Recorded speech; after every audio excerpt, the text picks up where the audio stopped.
राजस्थान में जिन 7 सीटों पर उपचुनाव होने हैं उनमें से केवल एक सीट बीजेपी के पास थी।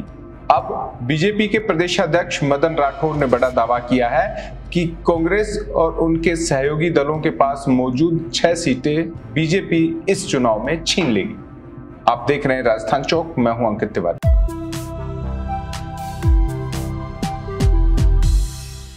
राजस्थान में उपचुनाव को लेकर अब गहमागहमी तेज हो गई है। दोनों ही पार्टी के बड़े नेताओं के बयानों का सिलसिला भी शुरू हो गया है। कांग्रेस एक और जहां बैठक करके 7 सीटों पर अपने प्रत्याशी उतारने की कवायद को आगे बढ़ा रही है, वहीं बीजेपी भी मंथन के दौर से अब एक कदम आगे बढ़ चुकी है। ग्राउंड लेवल पर जान चुकी है कि उनके सामने प्रत्याशी जो उतारने हैं उनमें कितना दम है। इसके अलावा कार्यकर्ताओं को भी सदस्यता अभियान के जरिए नया एंगल दिया जा रहा है, नया जोश पैदा किया जा रहा है और पार्टी के प्रति, रीति नीति के प्रति विश्वास को पैदा किया जा रहा है। लेकिन इस बीच मदन राठौड़ ने बड़ा बयान दे दिया है। बड़ा बयान तब आया है जब लोकसभा चुनाव में 11 सीटें बीजेपी गंवा चुकी है। पिछली बार 2 चुनाव के 25-0 के आंकड़े के बावजूद अब मदन राठौड़ ने कहा है कि कांग्रेस से 6 की 6 सीटें हम छीन लेंगे। आइए आगे बढ़े, उससे पहले सुनाते हैं आपको बयान। उनको अपनी 6 सीटें बचाने में जोर आएगा, मालूम पड़ जाएगा कि क्या होता है। उनकी है 6 सीटें, उनकी कांग्रेस की है ना, पहले से जीती हुई। वो बचा तो दे, बचा ही नहीं पाएंगे वो, कि उनको अपनी 6 सीटें बचाना है। ये चुनौती है उनके सामने। हमारी चुनौती है, हम चुनौती स्वीकार करते हैं कि हम 7 जीतेंगे। तो आपने सुना मदन राठौड़ का विश्वास। साथ ही उन्होंने कह दिया कि मंत्रिमंडल में भी बदलाव होगा। एक नई सुगबुगाहट को उन्होंने हवा दे दी है।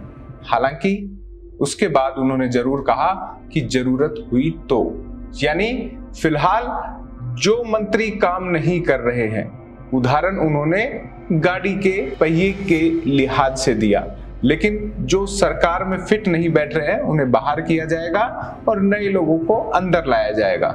ये बयान भी आइए आपको सुनाते हैं। नहीं, देखिए, हम कोई बहुत बड़ा फेरबदल नहीं करेंगे, लेकिन कहीं मान लो टायर पंक्चर हो जाए तो स्टेपनी लगानी पड़ेगी ना, ये तो करना ही पड़ेगा। कहीं पर कोई अपने को लगे कि कल पुर्जे में आवाज़ आ रही है तो नया उसमें कसना पड़ता है, उसको टाइट करें ताकि आवाज़ नहीं आए। कहीं पर कोई चेंज भी करना पड़े तो करना पड़ता है। इसलिए हमारे ये ऐसा कुछ भी नहीं है, हमें कोई प्रतिबंध नहीं है और हमें कोई छूट भी नहीं है। ज़रूरत है करेंगे, ज़रूरत नहीं है तो अभी चलाएंगे। हमें कुछ समय बाद में फिर नए सिरे से काम होगा। ये सब काम होते हैं। तो इन बयानों से स्पष्ट है कि राजस्थान के बीजेपी में संगठन के तौर पर और सत्ता के तौर पर कुछ बदलाव तो होंगे। कब होंगे ये मदन राठौड़ ने नहीं बताया, लेकिन उपचुनाव को लेकर दिए गए बयान जबरदस्त चर्चा में है। और उपचुनाव में इन 6 की 6 सीटों पर यूं तो राजनीतिक विश्लेषक कहते हैं कि 7 की 7 सीटों पर फिलहाल स्थिति बीजेपी के बेहद अनुकूल नहीं है। बीजेपी कोई प्रभावी रणनीति इन 7 सीटों को लेकर सत्ता और संगठन के तालमेल के साथ अभी तक नहीं बना पाई है।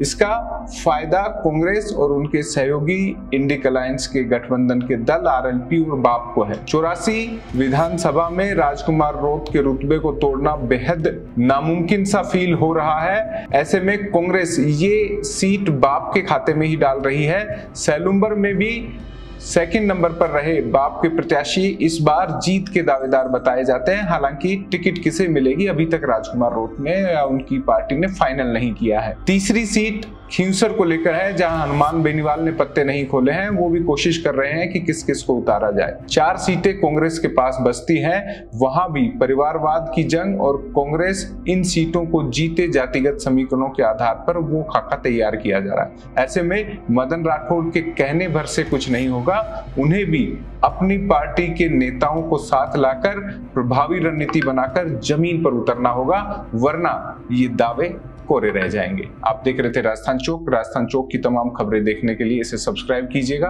कमेंट बॉक्स में भी बताइएगा कि फिलहाल राजस्थान चौक के सुधी दर्शक होने के नाते आपको क्या लगता है कि इन 7 सीटों पर कौन सी पार्टी मजबूत है। नमस्कार।